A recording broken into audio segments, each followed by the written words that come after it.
하나님 말씀 함께 보겠습니다. 함께 보실 하나님 말씀은 역대하 9장 13절에서 31절까지입니다. 역대하 9장 13절에서 31절까지 다 찾으신 줄 알고 한 목소리로 함께 합독하도록 하겠습니다. 함께 읽습니다. 시작. 솔로몬의 세입금의 무게가 금 666 달란트요. 그 외에 또 무역상과 객상들이 가져온 것이 있고 아라비아 왕들과 그 나라 방백들도 금과 은을 솔로몬에게 가져온지라. 솔로몬 왕이 쳐서 느린 금으로 큰 방패 200개를 만들었으니 방패 하나에 든 금이 600세겔이며 또 쳐서 느린 금으로 작은 방패 300개를 만들었으니 방패 하나에 든 금이 300세겔이라. 왕이 이것들을 레바논 나무 궁에 두었더라.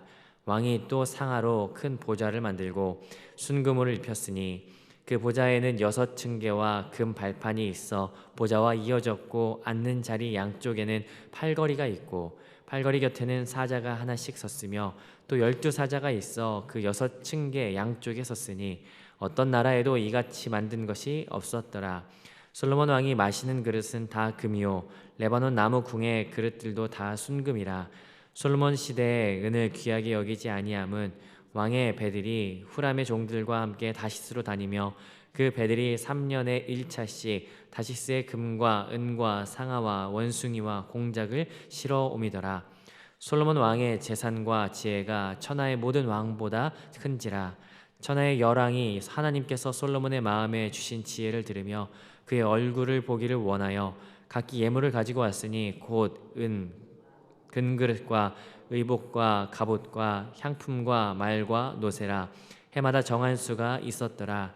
솔몬 외양간은 4천이요 마병은 12,000명이라.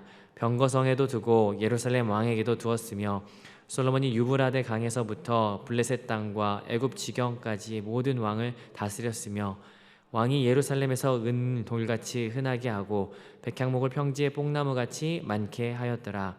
솔로몬을 위하여 애굽과 각국에서 말들을 가져왔더라.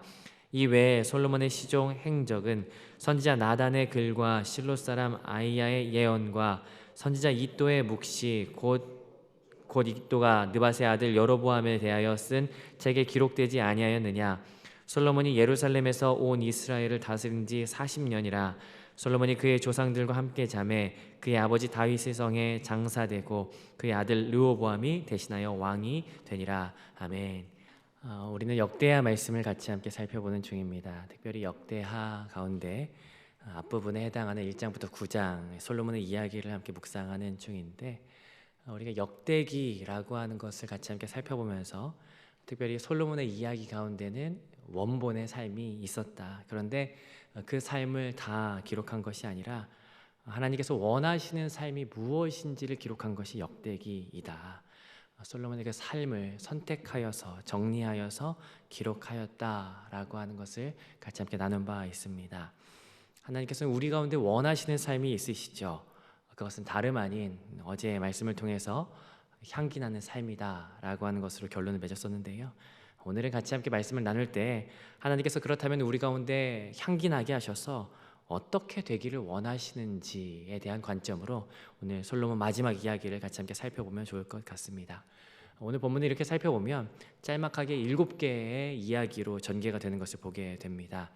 따로 단락을 나누지 않고 7개의 이야기를 함께 내용에 따라서 살펴보도록 하겠습니다. 첫 번째 내용은 13절, 14절에 나오는데요.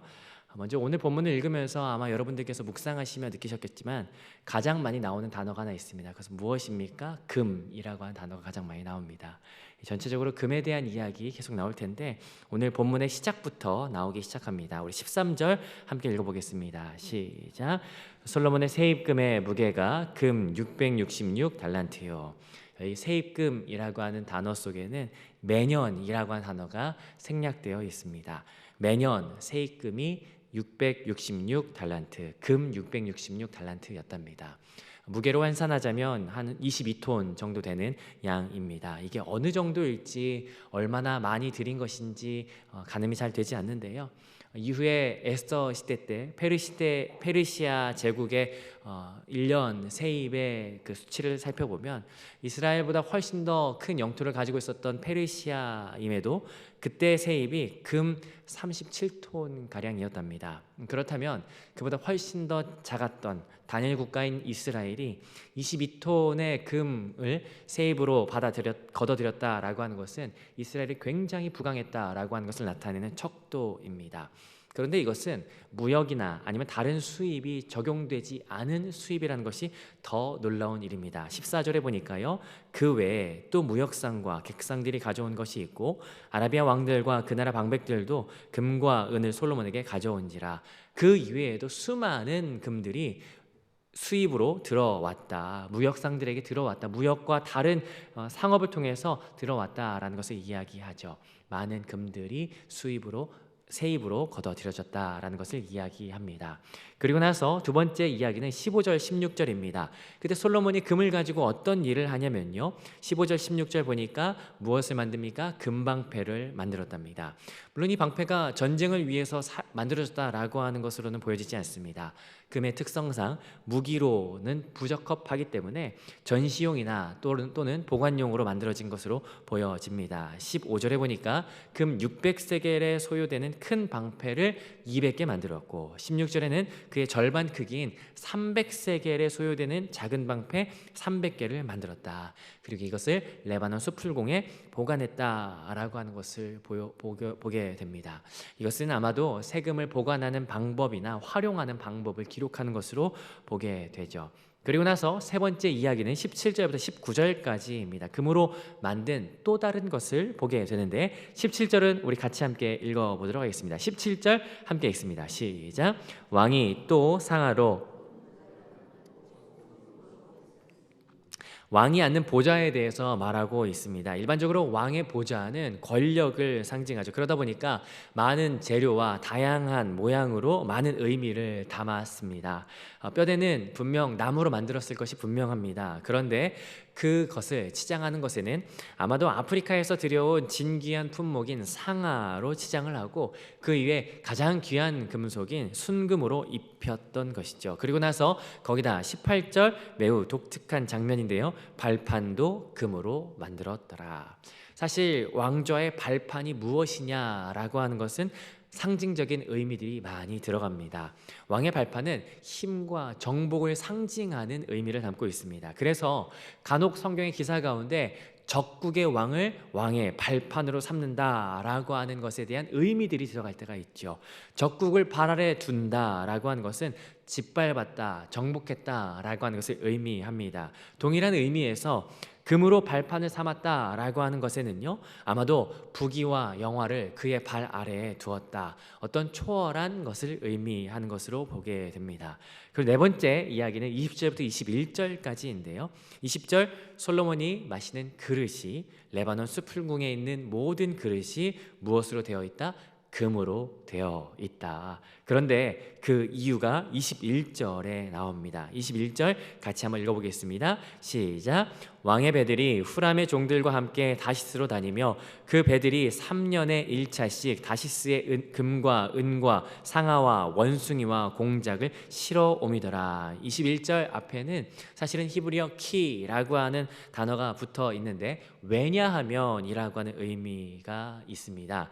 그러니까 금그릇이 레바논 수풀궁에도 있고 솔로몬이 마시는 것에도 금그릇을 썼던 이유는 왜냐하면 다시스라고 하는 곳에서 금을 들여왔기 때문이다라고 하는 의미로 이어지게 되는 것이죠. 희귀한 특산품을 실어왔답니다. 여러분, 여기 다시스라고 하는 지역이 왠지 우리에게는 익숙한 지역인 것 같습니다. 특별히 요나서를 통해서 등장했던 지역이기 때문에 우리에게 익숙한 지역인데 아마도 스페인 남부의 한 지역으로 추정합니다. 적어도 예루살렘에서는 4,000km가 넘는 거리를 지닌 곳이죠. 그래서 이 사람들은 당시에 그곳이 세상의 끝이라고 여겼었습니다. 유대 문헌을 찾아보니까 바로 여기까지는 배로 1년이 걸릴 정도로 굉장히 오랜 시간이 걸리는 먼 거리에 있었던 곳이다. 그래서 아마 다녀오기까지 2년이 걸리는 먼 도시. 그런데 여기에서도 금이 들어왔다라는 겁니다. 그러니 솔로몬의 국제적 명성이 얼마나 높아졌을까? 22절부터 24절까지가 이것을 이야기하고 있는데요. 23절 눈을 한번 보시죠. 천하의 열왕이 그의 지혜로움을 보기를 원했다. 그랬기 때문에 24절 솔로몬에게 무엇을 가져오냐면 금그릇을 비롯하여 여러 예물을 24절 끝에 해마다 조공으로 가져왔다. 일시적으로 한 번 드린 것이 아니라 매해 세금으로 들어오듯이 매해 금그릇 등의 예물들이 곡물로 들어왔더라. 여기에서도 금이 강조되어지고 있습니다. 많은 물자가 들어오고 금들이 들어오다 보니까 솔로몬의 국방력은 나날이 높아질 수밖에 없었습니다. 그래서 6번째 단락에서도 이야기하는데요. 6번째 단락은 25절부터 28절 군사력에 대해서 이야기하고 있습니다. 25절 전투용 말을 양성시키는 외양간이 4,000개고 마병은 12,000이더라. 그리고 26절에 보니까요, 그 영토의 경계는 유브라데 강부터 애굽 지경까지 모든 왕을 다스릴 정도로 그의 경계가 넓어졌다. 전무후무한 영토의 확장이 이루어졌고 27절에도 암묵적으로 금에 대한 상징적인 이야기가 들어갑니다. 27절 같이 한번 읽어보겠습니다. 시작. 왕이 예루살렘에서 은을 돌같이 흔하게 하고 백향목을 평지에 뽕나무같이 많게 하였더라. 은을 돌과 같이 많게 하였다, 흔했다라고 한 것은 은유적 표현이죠. 어떤 의미입니까? 그만큼 금이 많았더라. 이것을 이야기하는 겁니다.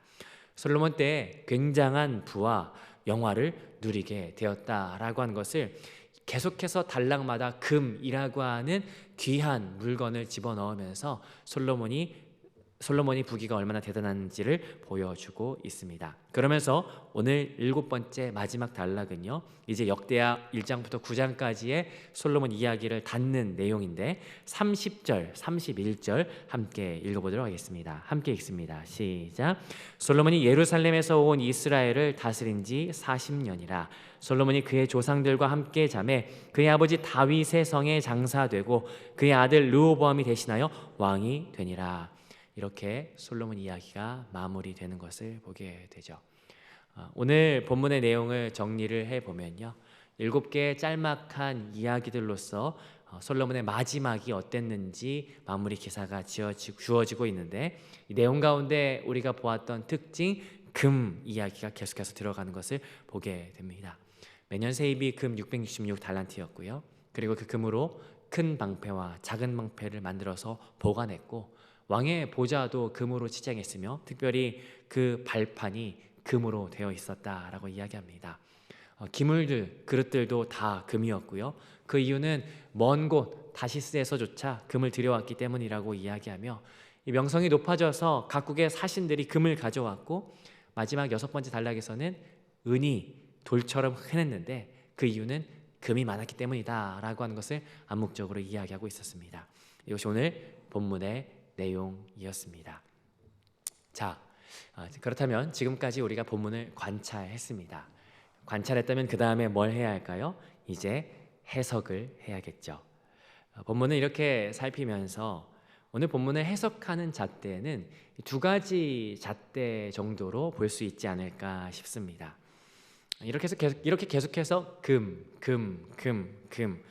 오늘이 금요일이어서 금이라고 하는 게 아니라 금이 나오기 때문에 금이라고 하는데, 이 금이 계속 나오는데 이 금을 해석할 수 있는 방향 2가지가 있죠. 첫 번째는 하나님께서 허락하신 복으로 바라보는 방향 한 가지와, 또 2번째는 과도한 사치와 탐욕으로 해석할 수 있는 방향, 2가지 방향이 있을 수 있습니다.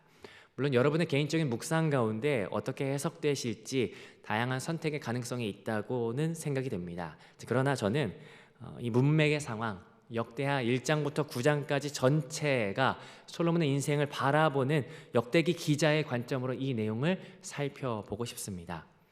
역대하는 이제 솔로몬을 더 이상 분열 왕국의 시작점으로 보지 않고 있습니다. 성전을 건축하고 성전을 봉헌했던 왕, 성전 중심으로 돌이키고자 했던 왕으로 그리고 있죠. 그래서 엊그제 살펴봤던 것처럼 역대하에서는 더 이상 바로의 딸이 부각되지 않습니다.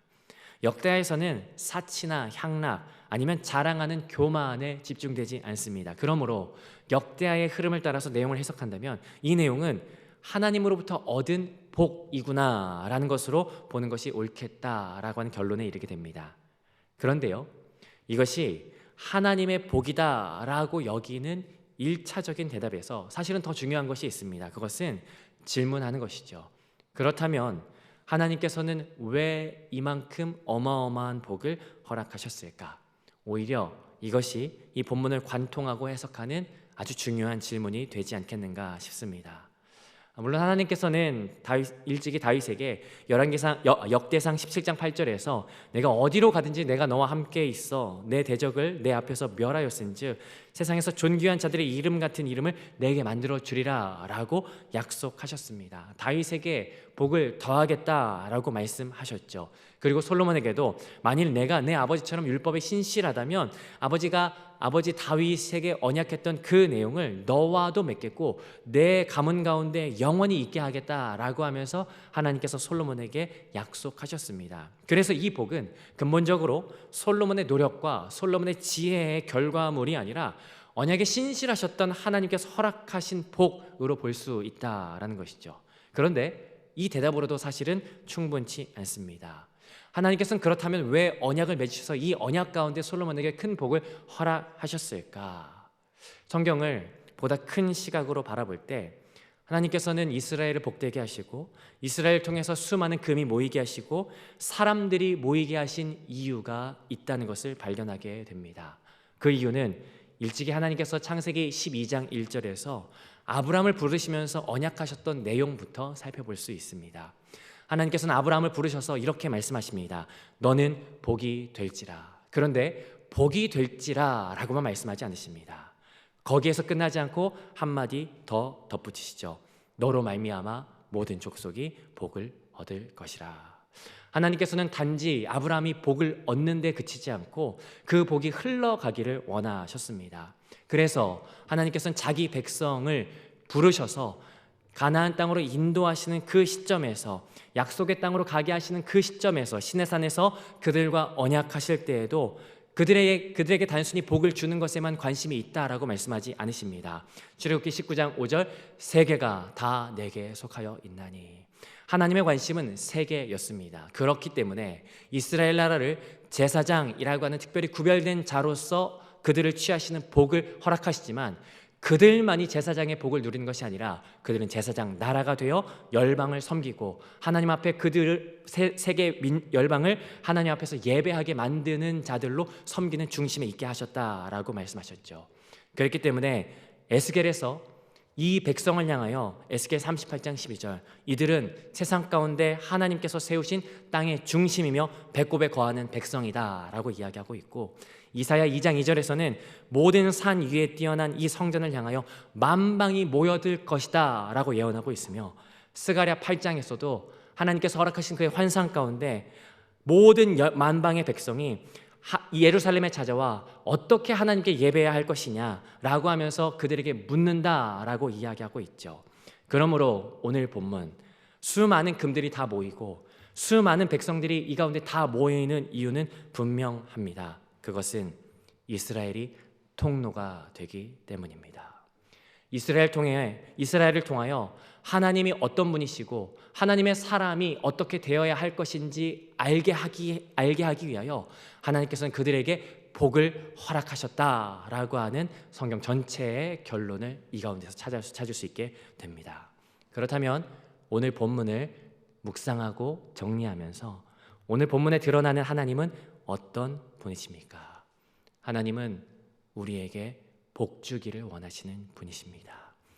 자기를 경외하는 자들에게 하나님께서 당신의 기쁘신 뜻을 위하여 복을 허락하시는 분이십니다. 그렇다면 오늘 이 말씀을 통해서 우리가 순종해야 할, 믿어야 할 교훈은 무엇입니까?